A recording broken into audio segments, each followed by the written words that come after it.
Hi, everyone. No matter where you happen to be around the world today, glad that you're here with us. My name is Mike Fitz with explore.org, and welcome to this play-by-play program brought to you by explore.org and the Raptor Resource Project. Explore.org, we call ourselves the largest live nature cam network. There's always something to watch, and right now we're looking at live footage from Great Spirit Bluffs of one of the resident peregrine falcons there to talk about these birds and others in our suite of Raptor resource cams on explore.org. I'm joined by two co-hosts today. First, let me welcome in our expert from the Raptor Resource Project. Amy Reese is back with us.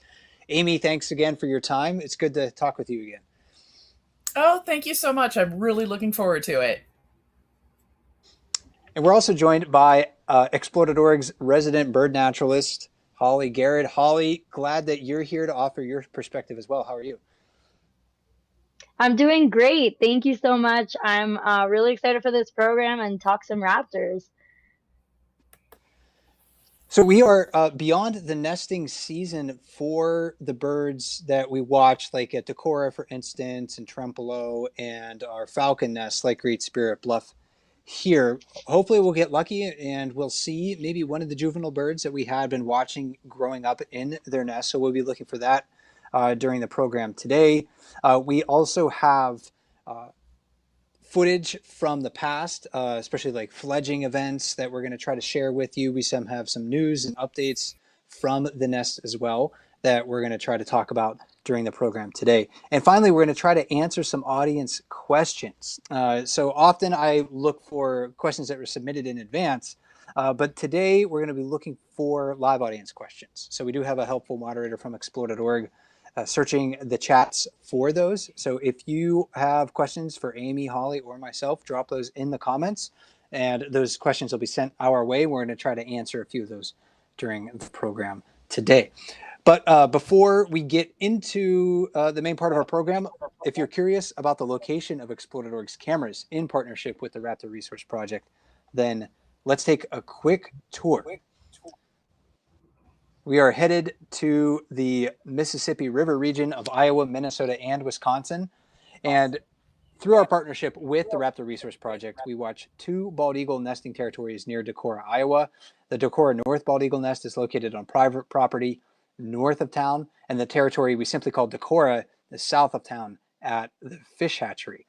Then heading farther north, the Trempealeau eagles make their home on private property near Trempealeau, Wisconsin. We also watch two peregrine falcon areas in this area. The southernmost is located at Great Spirit Bluff on the Minnesota side of the river. The Mississippi Flyway Cam sits nearby in the river's floodplain, and that is within the Upper Mississippi National Fish and Wildlife Refuge. Finally, the cliff face and bluff known as Castle Rock in Wisconsin is home to a peregrine falcon area as well. So those are our group of cameras that we're going to be focusing on today. I think maybe we should head back to the cam with a bird in it right now. So let's head to Great Spirit Bluff, checking out this resident falcon. Amy, I've been largely focused on other cams, so I do apologize. I'm not well versed in like all the events that have happened on our cams recently. But you want to give us a quick synopsis of what's happened, at our peregrine cams over the last month. As I understand it, all the birds have fledged and they're doing well. Oh, yeah, absolutely. So, peregrine falcons spend 38 to 41 days in the nest, roughly, and then they fledge. It's really similar to think about a baby walking for the first time. They fly instinctively, but being proficient at flying and landing and hunting, all of the things you have to do as a peregrine, is learned. So, right now, we're seeing them going through the learning process. We're seeing a lot of chasing. We're seeing sibling imprinting, which is really fun. We're seeing games with the parents. Peregrine falcons are not a social species. This is the one time in a peregrine's life that it's really going to be social, and it's just fun to watch the family. Do you have an inkling on who this might be? If this is the male or the female of this territory? I'm terrible at telling them apart. I know, when we get a good look at the banding on their legs, that helps a lot. But I'm less skilled when I can't see them. I'd like to say I'm really skilled, but this time of the year, we were out in the field banding for about a month. I get back to the camps, I'm like, who's who? I have no idea. So if she turns around a little bit, it does look to me like those are maybe the two pale markings that Newman has on the back of his head. So I said she, that would be he. But we'll see if we get a glimpse of a band. If the legs are naked, it's him, and it's him. But if they're not, it's Elaine. It's really fun to get to watch and get to know these individual birds. We saw how Elaine really prioritized, like she was the one who wanted to feed her her young. I'm trying to see a little bit better there. Maybe there's no bands there. Is that? Yeah, Do you I'm agree trying to with that? decide too, and I can't. Yeah, it doesn't. Oh man, I'm having a tough time too. It almost looks Yeah, like and there we'd be could be a band. That's the right leg too. So the federal band, which is less visible, goes on the right leg. And I swear they have like some kind of insane talent where they know we're looking at them even remotely, and they're like, "You're not seeing the left leg, the one that would be easy." So yeah, I can't. Yeah, that might be looking at it. I think there is a band there, so then that would be her. Yeah, I do think the right leg looks like it has that federal band on it. Yeah, yeah, yeah. No, I agree. So that's Elaine, Okay. who it's been a real pleasure to watch Uh-huh. this year. She's in her second year as a first year as a mother. Sorry, I should have boned up on that one a little bit more. She was a fantastic mother this year. And was she banded as a chick? She was. She comes from South Bend, Indiana. Okay, cool. So in her first year, she was with Newman. She was a 1 year old, and we see that sometimes. So after a series of conflicts that involved females battling females, when the dust settled, he was left with a 1 year old. So she's not mature, so she didn't lay eggs, but they stayed together for a year, and then she returned this spring. And I do want to talk about the success of their chicks who have fledged and probably are very skilled at flying right now. We're gonna talk about the fledge of the peregrines in a little bit, but before we get there, we were just on the subject of banding. And Holly, I know that you have a lot of experience banding different types of birds, and it's probably always a special event when you get that opportunity. But with birds like raptors, especially peregrine falcons, there's some care that needs to go into it. And of course, with all birds, you need to be able to, um, respect the birds themselves when you're banding them. But I know that you have experience, Holly, with banding, and then also, each bird can kind of give you its own. It shows their own dispositions and personality during those events. Oh, definitely. And I mean, yeah, with bird banding, it is. I always just find it just such a cool experience because you get to be up close and personal with these birds, and kind of like even their own little individual personalities can shine through, and you even just kind of get this perspective on them of just kind of like seeing them so up close that you otherwise might not notice just some of like the details, like even like the under coverts or the undertail coverts, or I don't know, like they always just have really cool details that you might not notice from afar. But with raptors, actually, you do have to take quite a bit more care when banding them. Amy, what do you guys do to make keep yourself safe when you're banding chicks? You always wear a helmet. So most peregrine falcons won't make contact with you. They'll come in close, but they won't quite go those final couple feet. Some of them, however, do. And if they decide to do that, you will get hit. So you wear a helmet, you wear some kind of eye protection, and then you just watch Ooh. the birds and you kind of learn the situation. So, like when they swing out and come back to hit, that tends to be pretty timed. So they go out, you grab a young, you get into position, you do whatever you can, and get ready for them to come back for the hit. Because the timing is pretty consistent from time to time. Sometimes they surprise you, but it's really about the PPE, the helmets, and the eye protection. Because if you don't have that, you could get in some real trouble.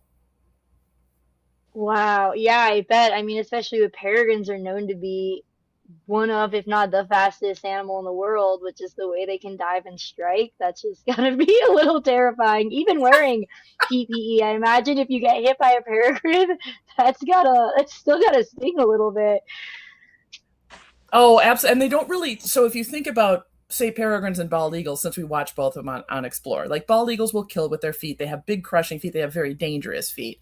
Peregrines, as you can see here, their talons are longer and skinnier, and they don't really dig in when they hit you, but they will scratch your shirt up. We've all been blooded, and you don't want them to grab onto a body part like an ear. That's going to hurt. You really Oh my God, have has to that focus. happened? Yeah, that happened to me back in 2018 because I lost focus. That wasn't the bird's fault. That was my fault. But you really have to be like right in the moment when you're dealing with that and able to handle multiple things coming at you. So like there's a parent swooping at you, there's young and you have to get them without hurting them.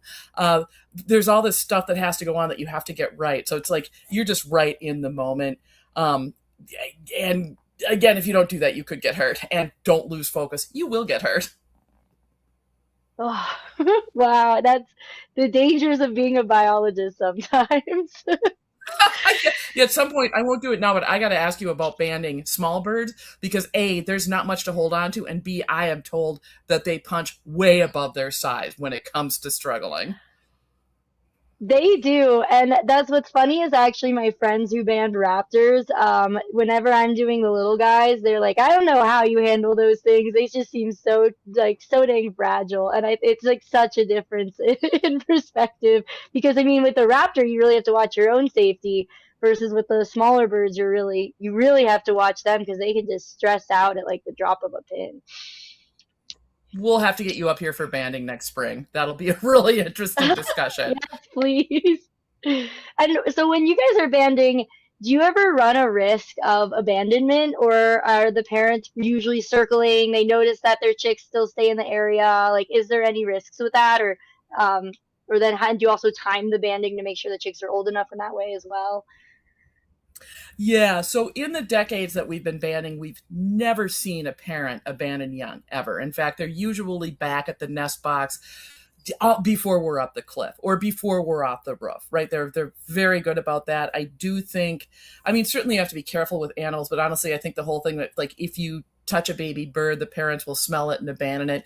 That was just developed by the mothers of the world to keep the children of the world from bringing all of the birds home, right? So Yes. that's not really true. As far as aging, so we do our best to hit them around 21 days when they're old enough to sex because the females are larger than the males. And at that point, the tarsi are well developed. So we can look at them and say, hey, this one looks like a female. This one looks like a male because they get different band sizes. But they're not quite old enough that they can run away easily. They're still kind of clumsy and they're still mostly shuffling. And they don't really know how to use their feet yet. It's a whole different ball game if you're banding one at like 30 days of age. You can do it, but you got to be a lot more careful about the feet and a lot more deliberate about how you catch them because they can run away. Wow. And do you guys pretty much exclusively just band the chicks? Because I'm guessing that's the easiest time to get them. Or do you do any work capturing the adults? We've occasionally captured the adults. We focus on the chicks, but like in Dubuque where we band, there's a female named She Beast who's extremely aggressive. She came after Dave, I think the second year we banded, and he caught her by hand and we banded her. I caught one Oh by my hand God. up in Cohasset, kind of a similar situation. So it's not common, but again, with those adults that get in close, sometimes you can catch them and put a band on them. Wow, so you can literally snag a peregrine falcon out of the air. I think that's one of the most impressive things I've ever heard.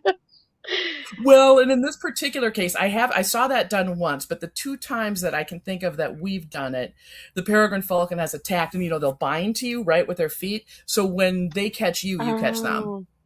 So that's Oh, that gotcha. can be if you're Okay. dealing with a really aggressive bird.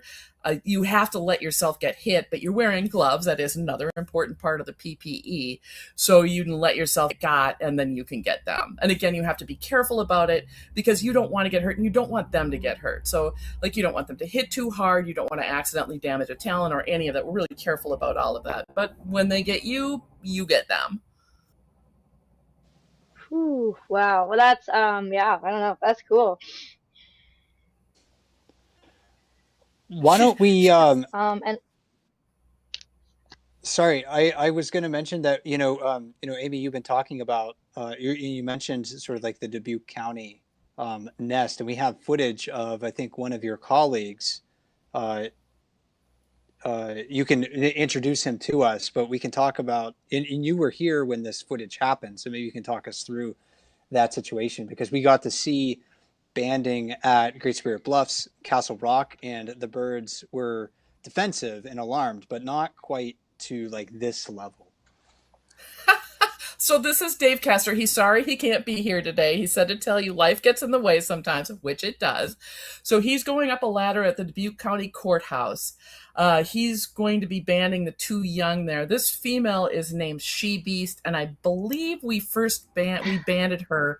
We caught her as a 3-year-old. And I believe it was 2018. She's extremely aggressive, wow. and she seems to develop new techniques for hitting Dave every year. So he's kind of struggling on the ladder right now, and what he's trying to do is get the kennel up. He's going to put it between him and her, because what she does is she'll fly off and then she'll kind of run at your face. So I've just told Dave, hey, she's out. So he's going to try to move up really quickly. And again, it doesn't look that quick, but he's on a ladder. So this is a really awkward situation. This is a hard sight. He should flip the kennel up here in just a moment. And then, of course, he's also watching for her. And then the two young you can see are over in the corner. One of the other advantages of banding at this age is they instinctively don't go near the edge. They'll go to the back.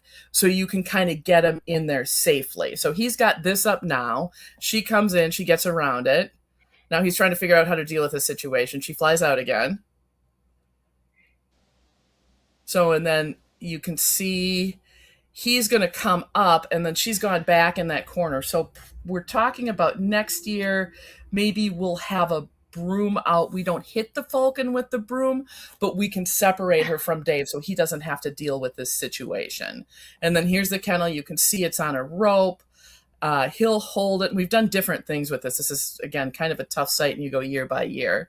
But he's going to load the babies into it and then drop them safely from the bottom. And then she's obviously really defensive of the nest, but the kennel also keeps her back a little bit. Maybe not as much as Dave would like. And he's caught her before. This year he couldn't quite get her. So yeah, you can see, and he's got his helmet on and his eye protection. He forgot his helmet last year. He's lucky he didn't get hurt. So, but he's probably, of the three of us, the four of us now that do this kind of work, I would say that what he really specializes in is these kind of tight, weird, difficult situations where you're dealing with a lot of things going on at once, and you've got to be really quick about it. So he's an excellent climber. He's excellent with falcons, but I would say like this sort of situation, I would consider to really be his specialty. And now he's returning them. Oh, and you can see he's gotten them she carefully, just got though. him there. Yeah, she got him. He got. She's hallexed him before, too, when they get the hallux claw into you, which is really painful. The hallux is the worst. Ooh. So he's got them up there, and this is going to be about the quickest departure I've ever seen. He's just like, nope, I am done. So this is a look at what it's like when you're dealing with aggressive peregrines. The females are usually more aggressive than the males, although I dread aggressive males. They're smaller and they're more agile flyers. If a female wants to get you, she probably will, but there are things you can do to prevent it. If a male wants to get you, he simply will. And then there he's untying, so he's got a personal anchor system that he removed from the ladder. So yeah, that was it. Flame and flare. Wow. And so I'm guessing the banding's usually got to be a two-person job, right? Where one person's actually doing that banding and getting the birds, and one person's kind of keeping lookout and warning the other person what those birds are doing. Yeah, and my preference, especially for cliffs, is to have a 3-person team. A 2-person team is fine for a roof where you don't have the extra factor of dropping rocks or some of the other things that we have to deal with on cliffs. So for a cliff, I want a 3-person team because you need to have somebody down at the nest, sometimes 2 people. You need to have somebody at the top who can get the box up and over the top. And then it's nice if you have other people on top with you to help you hold birds or band or do sort of whatever you need them to do. So we can do it with 2. We've done it with 2, but my preference is 3 or more. Wow, yeah, that's a team effort. And I do want to thank the person who archived that footage, Hank Hazenhoek, who archived that footage of the Dubuque banding. So that was great footage to see. And we should also recognize that the bird that we're watching now, again, we're watching Elaine here at Great Spirit Bluff, that her chicks have fledged, and they fledged back in early June. And we did get some audience questions about fledging and life after they leave the nest. Holly, one quick question I think I can toss to you is somebody was wondering when they leave the nest box for the roof, is that considered a fledge? Maybe you could just talk in general about like what defines a fledge, if when a bird is ready to do that. I think typically a fledge is really defined as when a bird kind of takes its first flight. And what's different, especially I've been thinking about this, like comparing some of the other cams with the rollers versus the raptors. Raptors will do a bit more branching, so they will kind of start, especially I think you see this more in the eagles, well they'll start to kind of explore around the nest, take short hops, kind of do short little flights. But I don't. That's not really quite considered fledging yet because they still are very much hanging out around the nest.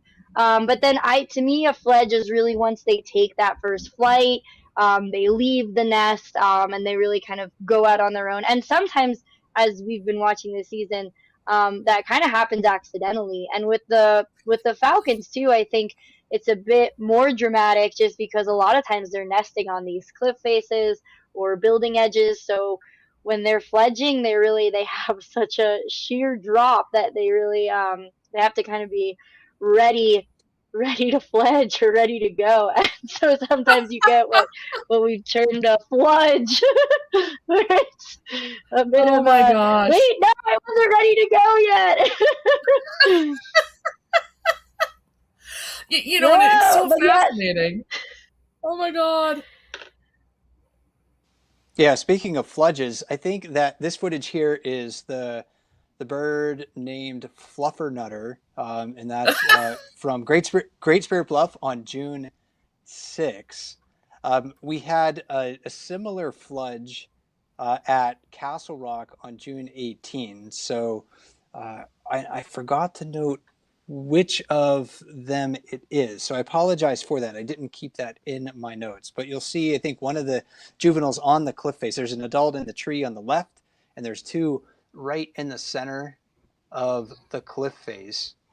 And one of them will eventually hop over. So look right here.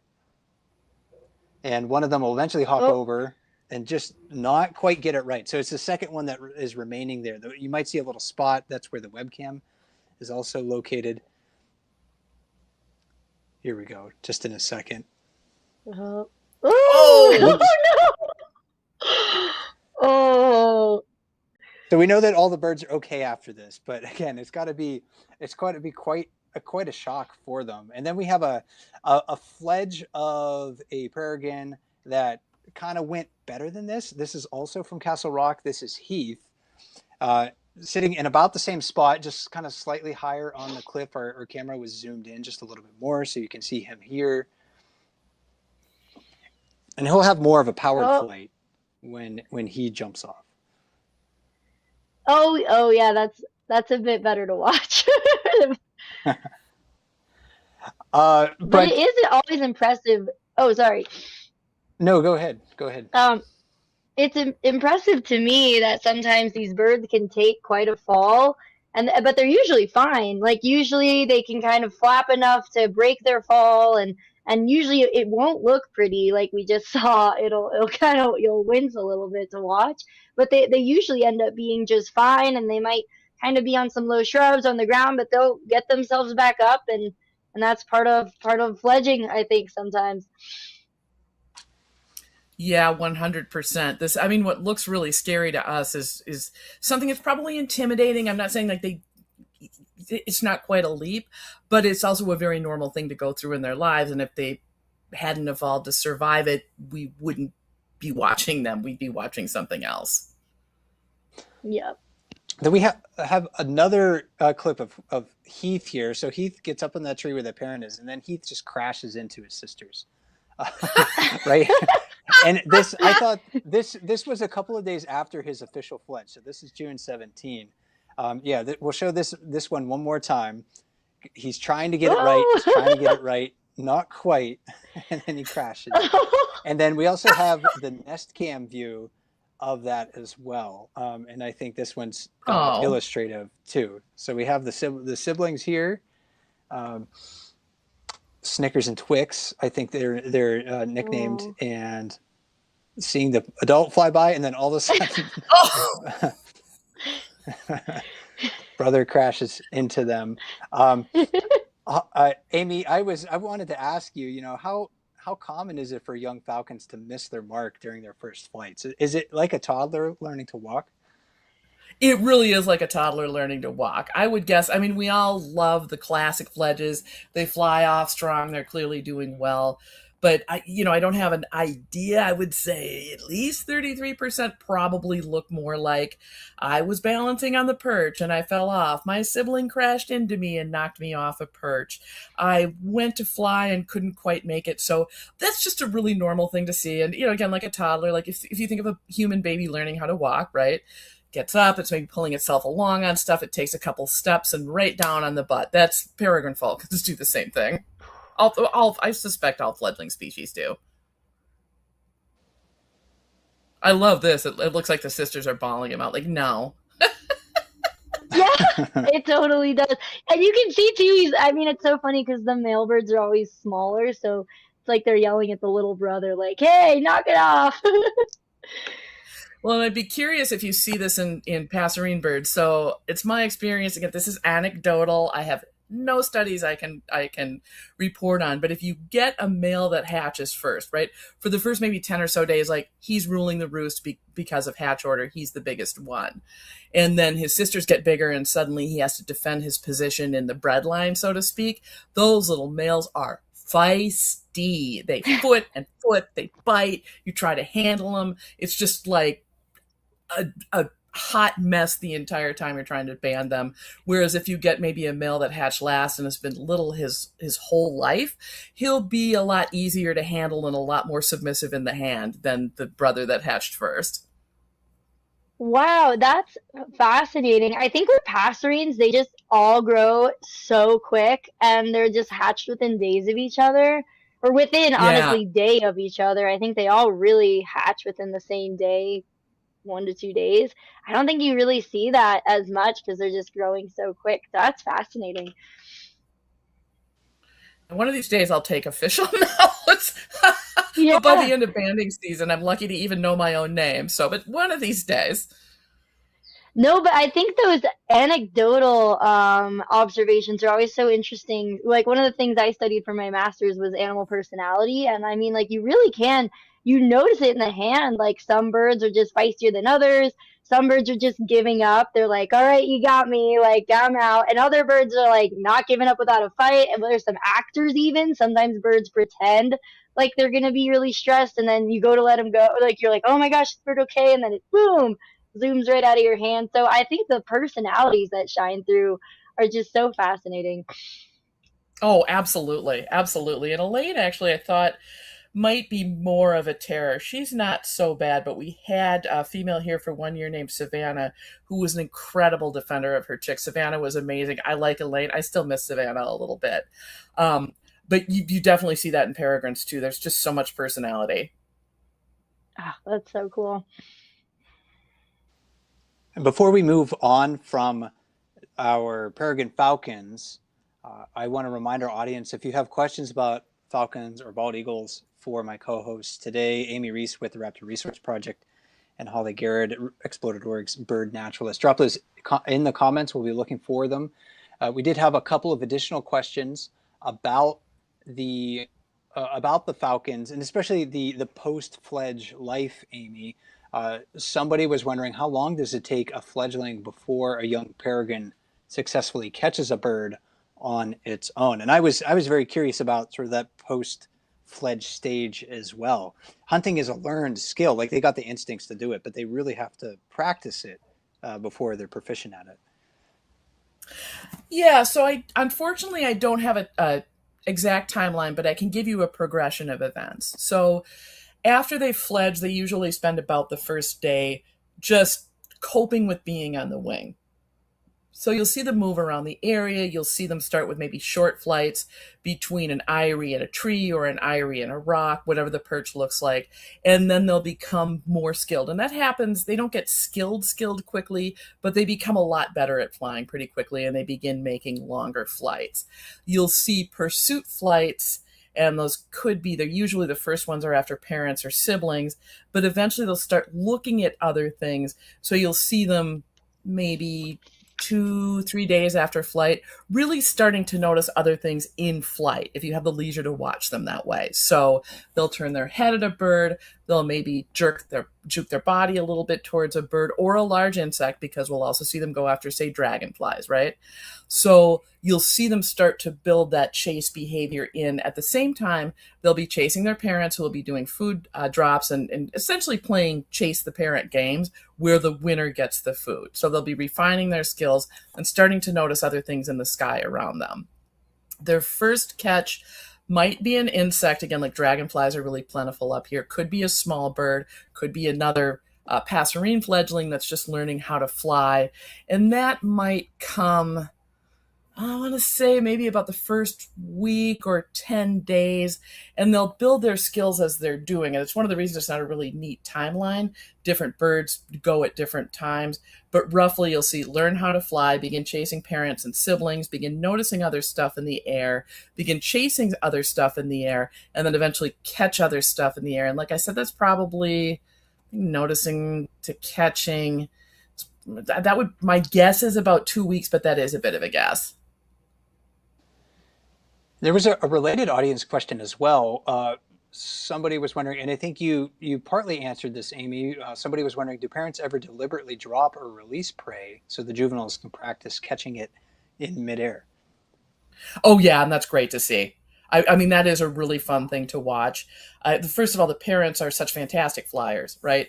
So seeing them sort of dumb it down a little bit for the young is fun. You know, if they wanted to get away from the young, they could, especially within a week or so after fledge. But we've absolutely seen them dropping and releasing prey. And then if you think about how peregrines hunt, so they eat primarily other birds they catch in the air. They'll sometimes take bats also in the air with them. But they'll hit a bird and they'll usually break its spine on impact. The bird will immediately start to tumble, and then they'll have to catch it out of the air. So catching a tumbling bird is actually a really important skill for them to learn. Yes, I hadn't actually considered that. That's a really great point. And maybe we'll come back to Elaine if she's still around and there's time in the program. We do want to transition to bald eagles because there's a lot of stories for us to talk about with our bald eagle nests in partnership with the Raptor Resource Project as well. One of the nests that we had trouble following through the webcams this year is the Trempealeau eagles, Mr. and Mrs. T, because they moved to a slightly different nest. But we are pleased to share this footage. This is just from yesterday. I don't know if this is Mr. or Mrs. T, but both of the subadult eagles are there, still want food from their parents. I just love this so much. They're so food motivated, but it's also fun to see this because, again, what they're gathering right now, they're not only learning flying skills and hunting skills, they're learning how to be eagles. They're picking up new calls. They're learning how to steal, and that's a really important part of food life for an eagle, especially a younger eagle. They're learning how to steal food. They're learning when they can take it. They're learning when they can't take it. So there's an important, because eagles are, when they're not breeding, quite social. There's an important socialization impact going on here as the young interact with their parents and steal food. And again, that's going to be a really important skill when they disperse in a couple months, because that first winter is real tough. So these are lessons that they need to learn. It's just And Eagle it's School. The professors interesting. at Eagle College are not forgiving. Wow. And it's interesting to watch how one of the chicks just really seems to be much more independent, going at his own fish, and that other one's still like, no, feed me. Yeah, and that's right back to the personality. Like, again, we shouldn't be too anthropomorphic, but you look at this and you can't help mapping it onto your own life experience or your own family or whatever that looks like. Like, oh, that's really funny. There's the baby of the family.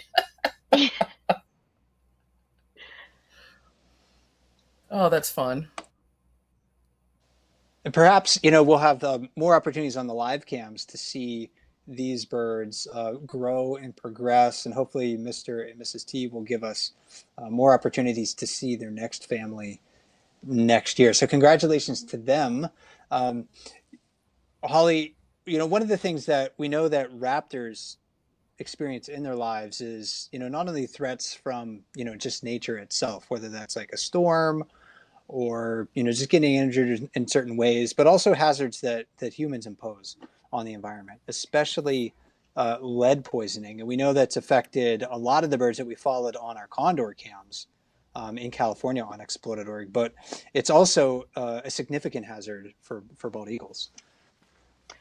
Yeah, Mike, it's a huge hazard for bald eagles because bald eagles are scavengers and similar. I mean, so you have condors, which are almost purely rely on scavenging, which is why they end up getting hit so much harder too, which is something we were chatting about last week with Joe from Ventana Wildlife Society. But with the eagles, you really see them get hit too because, I mean, I know that they're thought of as the fierce American bird, American national bird, but they actually are. They're really scavengers for a lot of their for their food. And so sometimes it'll just be they find a carcass that's been shot with lead, and it really only takes one or two carcasses to make them sick. And we saw there was a recent story too with one of the eaglets, right? With DH3. What ended up happening with DH3, Amy? So we don't know exactly. It appears he has a mild wing injury, but we're still waiting for assessment. So for people who follow us, you know that we work with Kay Newman from SOAR. We got a call on Saturday morning about a downed eagle. A woman from Winneshiek County Conservation Board went out and spent hours trying to find it, did finally locate it. It's on its way to Kay. She will provide the best possible care for this eagle. But well, it's really like we've watched this eaglet. We love this eaglet. Injury, stress, and hunger are a normal part of their lives. Unwelcome, but a normal part of their lives, right? So people who love birds try to mitigate all of these things that can affect them through feeding, habitat conservation, and rescue efforts like the one that we saw. And again, thank you, Kay, Barb, and Winneshiek County Conservation. But lead from ammunition and fishing tackle has population level consequences. So if one eagle that we watch dies or gets hurt, it's sad, and it is sad. But in a study of 1,200 eagles sampled across 38 states, almost 50% of them were impacted by lead. The population level event was serious enough to reduce population growth. And there's a really easy way to deal with that. Don't use lead ammo. I wish John was here because he's a real hunter and he does not use lead ammo, and he could talk about that. He hunts deer and turkeys, and he doesn't use, well, turkeys, I don't think you can. Anyways, he doesn't use lead ammo, right? You don't need to use it. Don't use lead tackle. Don't use lead core fishing line. I get why you want to. It drifts real nice, but that's bad stuff. It hurts bald eagles, it hurts pelicans, it hurts condors, it hurts other wildlife, and it's also not good for you or your family, because if you're dealing with something that fragmented a lot, you can think you got it all out, but you probably didn't. So California has a great law around harvesting with toxic free shot. That could be a model for the entire nation. It also doesn't impact people who like to target shoot or are just like, like plinking, not actually harvesting. So, but if you can encourage your representatives to pass a law like that, if you can't, just make the choice yourself to go lead free on tackle and ammo. It really will make a difference, and it's a really important thing to do. As much as we hated to see DH3 get hurt, and as much as I'm crossing my fingers that we think he's a male, that he is going to be okay, that's a thing that happened. It didn't turn out that way for Hatchery Mom, a healthy bald eagle who died because of exposure to lead. Wow. And I think, I mean, like you said, I just think it can't be emphasized enough that lead shot just creates so many dangers for wildlife, for ourselves. And I mean, birds are always thought of as bioindicators. So if we're seeing birds suffering this much, it's just such a greater indicator of what lead is doing to the environment, to ourselves. And I mean, Eagles already made such a recovery from DDT, and it just seems like lead is the next thing that's really, really hitting raptor populations now. So how does DH3 injury, how does it compare to some of the risks that we see with lead poisoning? The thing with an injury, frequently they can heal from it. They may or may not be releasable. Unfortunately, I don't have statistics on releasability. But generally, like with the peregrines that go in, sometimes they have to be euthanized, but usually they have an injury they can survive because, again, they're sort of built they're built for fledge, right? They're built for flight. They're built for fledge. At the time they fledge, their bones are made of a springier material. I don't remember the name. So they can get injured, but a lot of times they can recover. We're hopeful that this is a recoverable injury. With lead, a very small amount of lead can impact them, and it impacts them in a number of ways. So first of all, it can directly kill them. We had an eaglet, I want to say it was D25, but I could have that wrong, who pretty much just ate lead, probably from small game, and just died, right? But it can also impact them. HM also, actually, she was in very bad shape, and she also just died, right? So, but it can also, let's say they get a lower level of lead, so it's not enough to be acutely fatal. It will impact their flight. So they might be more likely to be hit by a car, or they might be more likely to crash into something because it has neurological impacts in addition to the physical impacts. So, and if you can get them in, then you have to go through a process of chelation to get rid of the lead while they heal. So it's also kind of a long recovery. And with raptors, and especially young raptors who are at fledge, if they somehow encountered lead, it's probably going to be worse because they're not out there getting the day-to-day lessons in the wild about how to be an eagle or be a falcon or find food or survive, right? They're instead going through this process of recovery, and you can release them and they'll probably recover just fine. But lead has taken that sort of secondary toll on socialization and fledgling experiences or on flight ability. So they hit something or it just kills them. It's worse. And it's preventable.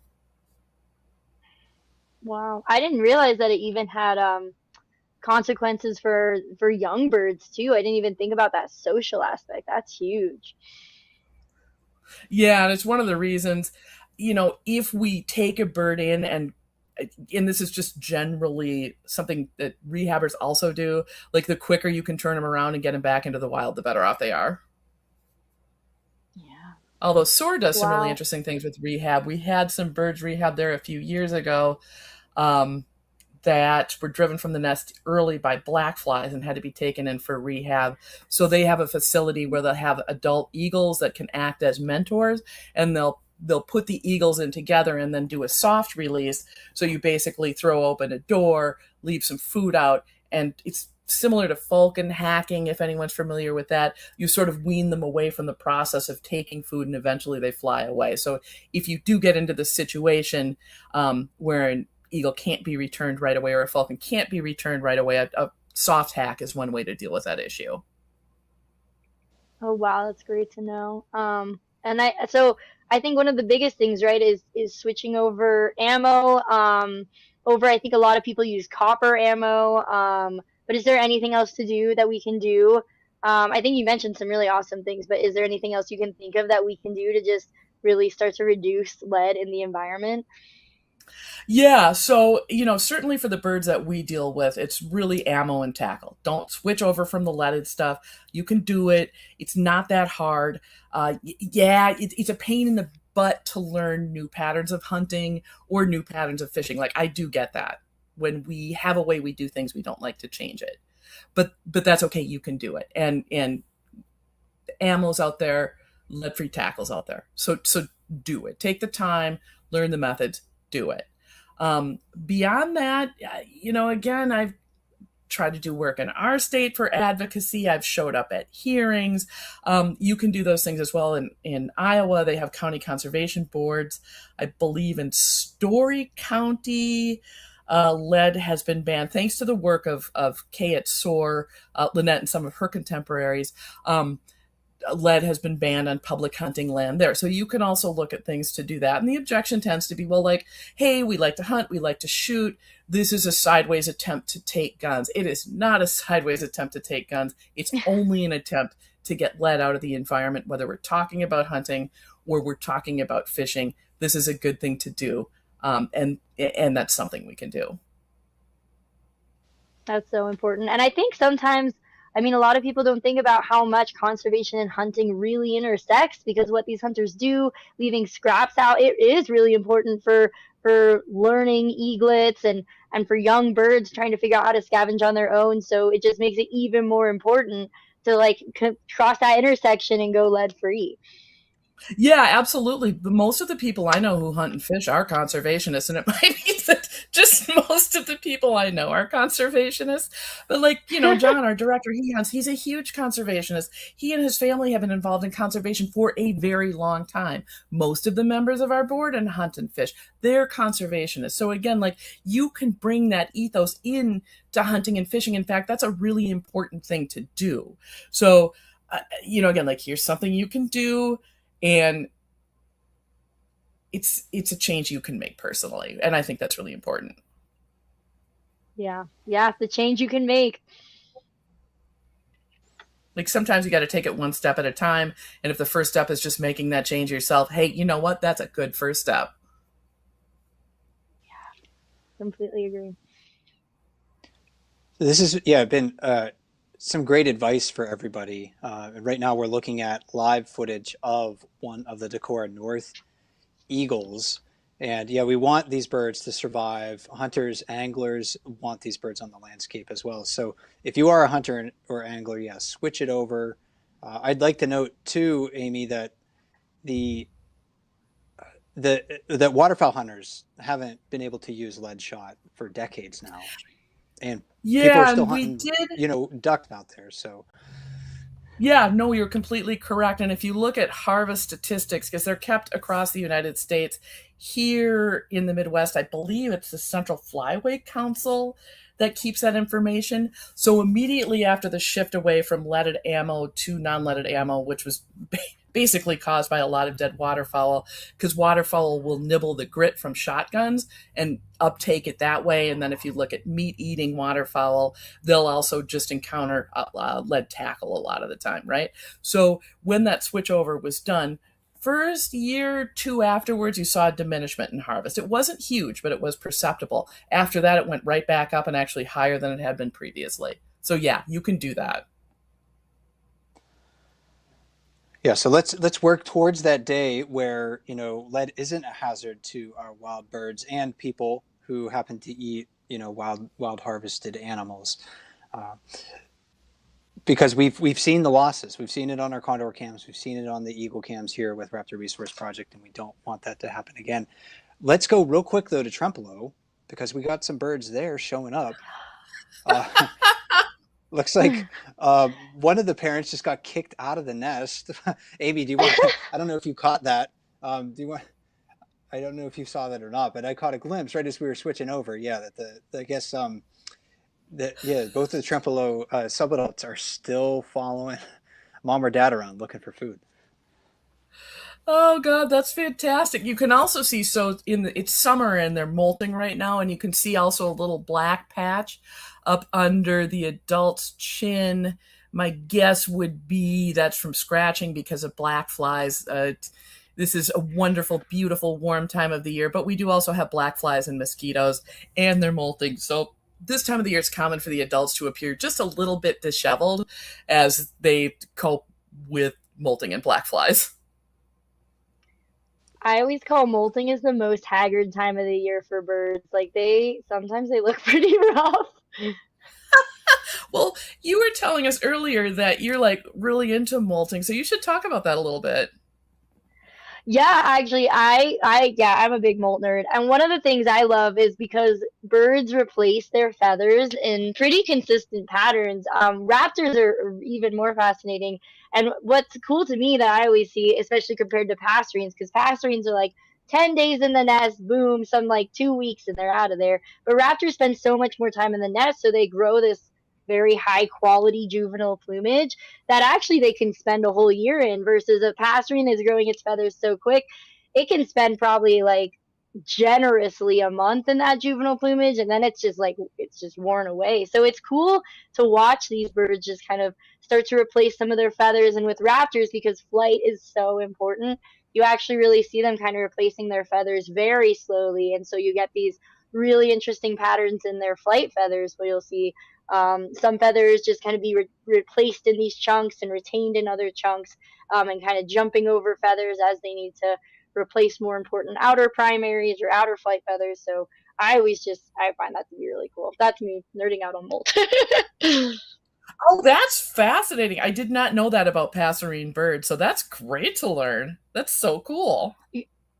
It's cool. It's actually why, yeah, it's why you really see like such a difference where yeah, with raptors can actually spend a whole year and be recognizable as a first year bird versus with passerines, the differences are much more subtle. So they replace most of their juvenile feathers and leave what we call with molt limits. So you'll see this difference between like replaced adult quality feathers and retained juvenile feathers. And you can see that in raptors. And then what's cool with passerines, then they'll replace all their feathers by the next year. But with raptors, because their feathers are so much higher quality and because they really need those higher quality feathers for flight, then what you see is they'll replace their feathers kind of like little by little over the years. And so you can actually sometimes see 3, 4 generations of these feathers, and that's another way you can age them, which is pretty cool. Yeah, that makes sense. Thinking through what we see in the hawk banding blind. Again, I'm not as involved with that one, but I know that there's a number of molt codes, and because I only deal with the peregrines, it's like nestling and nest, right? So that's really easy to Yeah. age. But I can see where it would be a challenge with a bird that wasn't obviously a juvenile, um, that could get interesting. Oh yeah, yeah, for sure. And it definitely, I don't know, you get into the nitty gritty of comparing different quality feathers. But it's yeah, it's fascinating. And one other, so thinking of also comparisons between passerines that I know and raptors. With passerines, once they leave the nest, they're gone. But with raptors, they'll actually keep coming back to the nest, like we just saw. Correct? Yeah, that is correct. And they will do that until dispersal. And then as adults, they will come back to breed in the region that they fledged from, usually. You can always find exceptions. Bob Anderson, our founder, did a peregrine release in Rochester, New York. And one of those birds ended up in Nebraska. I don't remember where, Oh right? So wow. there are exceptions. But usually, I think it's the females will be within 200 miles and generally closer, and the males will be within 100 miles and generally closer, and you'll see this back and forth behavior. And actually, that you bring that up, that's interesting because we've had geese fledged from our eagle nest previously. So an eagle will abandon a nest and a goose will pick it up. And it's fascinating to watch the complete differences between the goose hatchlings who are was it precocial and just like they're just ready to go. They jump out of the nest 24 to 48 hours after hatch, and the eaglets who are there for a really long time. Oh, that is wild. Oh, it's gotta just be so funny to watch a Canada goose occupy one of these nests with its little goslings. That's so funny. Well, and they're so cute, and I understand why people don't like adult geese. I like them, but I'm Yeah. not living in an area where they're pooping all over my pond, and I understand why they get aggressive and when they get like you can plan for that kind of stuff, right? But personally, I look at those little baby guys. I'm like, oh my god, they're so cute. And And then they jump the this babies are incredible different adorable. distance. Yeah, they are. I'm watching them jump is so cool because there's other ducks that'll do that too, and then it's like and they'll like flap their little nubby wings and they'll just be like falling through the air, but then they'll Yeah, be fine. they'll be fine. And meanwhile, an eagle, even if an eaglet has like, or a peregrine has a fludge, it's just much more flighted than the jump. Yeah. And then, so when does that actual dispersal happen? Like, when is it that they stop coming back to the nest? We've done satellite studies on bald eagles. The most, the average date of dispersal is, I want to say it's like September 9th. It's in the second week of September. If they fled in Wow. June, yeah, so they would have July, August. So it would be about 2.5 months. Um, so they stay for a good long time, but you can also see this pattern, and we know this through our satellite studies and other satellite studies. So within the first month, with very few exceptions, they're almost always within a mile of the nest. The exceptions are interesting, but they're usually within a mile of the nest. And then they'll start to range out, and you'll see them go out for maybe a day or two as they better their flight skills, as that fish hook of dispersal pulls at their mind. And as they better their navigation skills, they'll go out and back, and you'll see this big looping period pattern that will get longer and longer, and they'll take further and further away, and eventually one day they'll just leave and not come back. Wow. Oh, that's fascinating. And then can you still do the GPS? Can you track them for a while after that and kind of see where they go? Because I feel like those first movements have got to be fascinating of just kind of eagles figuring out how to eagle, you know? Yeah, it is really interesting, and we're doing golden eagles right now. I have to get some of that data out there, but when we were doing bald eagles, that we're not doing that project's not active right now. We absolutely saw some of that behavior, including in their first winter. So in their second winter or summer, not winter, in their second summer, we saw a lot of our eagles go up into Canada, and they would go Whoa. anywhere between like southern Ontario, Hudson Bay, kind of up in that area, and then come back down. But that first winter after dispersal, we generally saw them go into southern Iowa, and then they would go up north the next year. And so whether they're following internal cues, other eagles, some combination, I have no idea. But that was just a uniform pattern with them. It was fascinating. Wow, that is fascinating. How long can they wear the GPS transmitter for? The GPS transmitters stay on them for life, which I know sounds cruel, but a couple things. First of all, Okay. we always get like, can they mate with them? I'm sorry, love finds a way. So, yes. Yes, Um, it does. yeah, they'll make it work. Beyond that, we don't really have a way that we can take them off safely. So if they were designed to come apart, they might foul the bird and snag its wings, which would not be Hmm. good. You know, you have to remember that these birds are not anywhere that anyone can get to them. We see our golden eagles up at 70 degrees of latitude. There's not people, there's not Wow. resources, there's not ways to get to where these birds are. So those transmitters are designed to stay on. Yeah, that makes sense. I mean, especially with raptors, because if like they have to just be so durable, because if they can, they will find a way to rip them off. Yeah, well, and that's why, when we saw Elaine's band earlier, her color band, which is black and blue, or bald eagle bands, those are riveted. So you, I imagine, work with butt end bands mostly, Yep. not Hmm. lock on. Yeah, we No, work not as almost much. No. exclusively with lock ons and rivets. Wow. Yeah, you have to. Well, let's wish these birds here the best of luck. I know they have a lot of adventures ahead of them. Ooh. We just have about a minute and a half left in our program. And Amy, I wanted to give you an opportunity to talk about how people can support the Raptor Resource Project. I mean, the cameras are awesome, but it takes a lot of work from you and your colleagues to get these up and running, maintaining them every year, and then all of the other research that you do. How can people support your organization? Oh, I really appreciate that. So you can go to our website at www.raptorresource.org and click donate, and that will give you several options to donate. We've got a new partner, Bloomerang, if you want to donate online with a credit card. You can use PayPal. You can send us a check. And all of those things really help us get all of this done because it is a lot of work and we need support, and your donation makes a difference. It all gets put to work. Yeah, so if you can, please make a donation. If you can't, we talked about other ways that you can spread the word about these wonderful animals. Keeping the environment clean and lead free, for example, is a great way that we can all try to contribute to the conservation of these amazing creatures, peregrine falcons, bald eagles, and all the rest. I want to thank my co-hosts for our program today. First, we had Holly Garrett, our bird naturalist, joining us for this play-by-play. Holly, it's great to have your perspective. We should do this more often with you. Definitely, yeah. I would love to come back and do another play-by-play. This has been a ton of fun. And we were also joined by Amy Reese from the Raptor Resource Project. Amy, great to speak with you again, and you're always welcome back. Yeah, this was a blast. Thank you. And Holly, it was great to meet you. Yeah, great meeting you too, Amy. And my name is Mike Fitz with Explore.org. Thanks for joining us today. Until we talk to you again, please enjoy the birds. There's always something to watch on Explore.org.